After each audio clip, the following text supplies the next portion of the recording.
अस्सलामुअलैकुम, नमस्कार, आदाब। मैं हूं निहाल अख्तर पयामी और आप देखना शुरू कर चुके हैं आपका अपना चैनल, आपका प्यारा चैनल गांव मोहल्ला।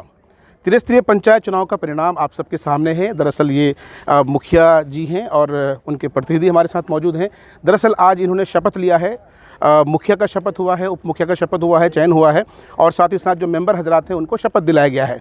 हमारे साथ इस वक्त राजा जी हैं जो बलिया पंचायत से आते हैं और एक कीर्तिमान रचा है इन्होंने।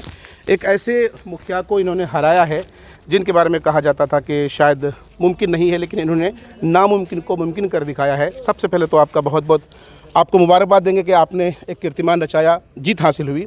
सीधे तौर पर जानना चाहते हैं कि इस जीत को किस तरह से आप बयां करेंगे? इस जीत को मैं बलिया पंचायत के जनता की जीत मानता हूं।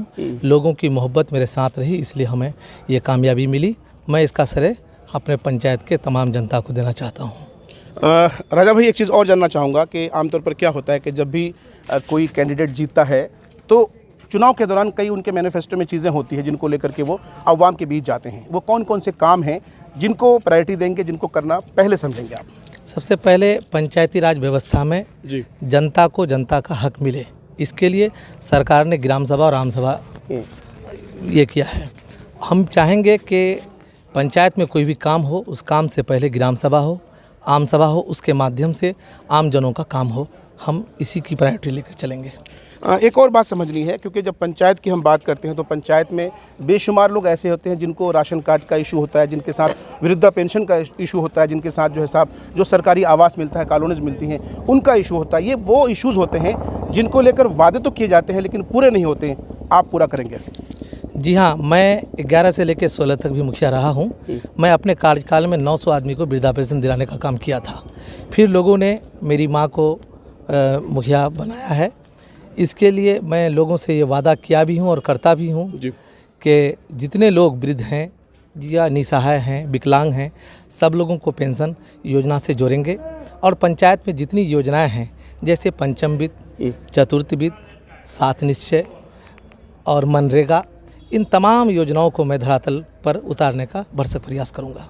चलिए, एक और बात यहाँ पर जोड़ना चाहूँगा। दरअसल एक बड़ा काम इन्होंने ये किया है कि बहिकोल से ताल्लुक़ रखने वाले रागिब साहब, पिछले दिनों कोविड की वजह से उनका इंतकाल हो गया था और उनकी जो अहलिया हैं वो इलेक्शन जीती एज ए मेंबर, तो इन्होंने बड़प्पन ये दिखाया कि उनको उप मुखिया बनाया। दरअसल इसको किस तरह से व्याख्या करेंगे? पिछले 4 टर्म से जी, रागिब साहब ये मेंबर रहे। सबसे ज़्यादा मैंडेट लगातार पंचायती राज में मेंबर की हैसियत से रागिब साहब को मिला और उनकी अहलिया को मिला। तो हमने सोचा और हमारे पंचायत के तमाम मेंबर ने भी ये निश्चय किया कि उन्हीं का हक बनता है और उनको बना दिया जाए और ये खराज अकीदत होगी रागिब साहब के लिए। चलिए, बहुत अच्छी बात, खराज अकीदत होगी रागिब साहब के लिए। और आप कुछ कहेंगी? 2 शब्द बोलिए, क्योंकि मेनली मुखिया तो आप ही हैं। क्या कहना चाहेंगे अपनी जनता को, अवाम क्या कहना चाहेंगे? जनता का सेवा करूँगी, अच्छा जहाँ तक होगा जी, सब कुछ करूँगी, उसका सेवा करूँगी, जिसका हक उसको दिलाऊंगी। चलिए, बहुत बहुत शुक्रिया। और रागिब साहब की अहलिया हमारे साथ हैं। थोड़ा सा कैमरामैन आप आगे जाइए प्लीज़। एक बात समझनी है आपसे। आप जैसा कि मुखिया जी ने बताया कि कहीं ना कहीं ये खिराज अकीदत है, उनको श्रद्धांजलि है।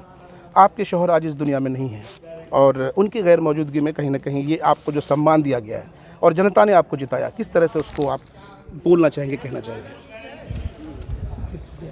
शुक्रिया। चलिए, तो इन्होंने भी कहीं ना कहीं शुक्रिया अदा किया है। तो आपके जहन में किसी तरह के कोई सवालात हो तो सवाल कमेंट बॉक्स में कर सकते हैं।